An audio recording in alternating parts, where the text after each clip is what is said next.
இதனால் என்னென்ன, தெய்வத்துக்கும் நமக்கும் ஒரு அன்பு உறவு, ரிலேஷன் ஆஃப் லவ், அது வந்து எஸ்டாப்ளிஷ் ஆகுதுங்க. அதுதான் நமக்கு வரணும். இப்போ பெரியோர்கள், ரிஷிகள் என்ன சொல்கிறாங்க, ஆச்சாரியர்கள் என்ன சொல்கிறாங்க, தெய்வத்தின் மேலே உங்களுக்கு ஒரு அன்பு வருதுன்னு வச்சுக்கோங்க, அப்போ நீங்கள் பெரிய ஞானி. அந்த தெய்வத்துடைய அருள் உங்களுக்கு ஈஸியாக வந்துடும். அந்த அன்பு தானே வரமாட்டேங்குது. நமக்கு அன்பு எது மேலேயே வருது. காசு மேலே வருது, டிஃபனில் வருது, ஆம்பளை மேலே வருது, பொம்பளை மேலே வருது, சொந்தக்காரங்க மேலே வருது, பணத்து மேலே வருது. பகவான் மேலே வராது. பகவான் தவிர பாக்கி எல்லாத்து மேலே அன்பு வந்துடும்.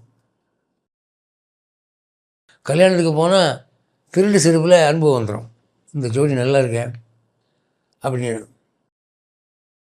ஆனால் தெய்வத்துக்கு ஒரு அன்பு நமக்கு காட்டக்கூடிய ஒரு வாய்ப்பு இந்த பிரசாதத்தில், நிவேதனத்தில் இருக்குது. இது பகவானுக்கு பிடிக்குமா அப்படின்னு நம்ம நினைக்கிறோம் பாருங்கள். அந்த நினைப்பை அவன் கோடி ரூபாய்க்கு சமமாக நினைக்கிறான். அதுபோல் 2 பங்கு அவன் அன்பு செலுத்துகிறான் நமக்கு. அப்படியே கிராஜுவலாக உங்களுக்கு தெய்வத்துக்கும் உங்களுக்கும் ஒரு டிவைன் ரிலேஷன் ஆஃப் அஃபெக்ஷன் உண்டாகுது.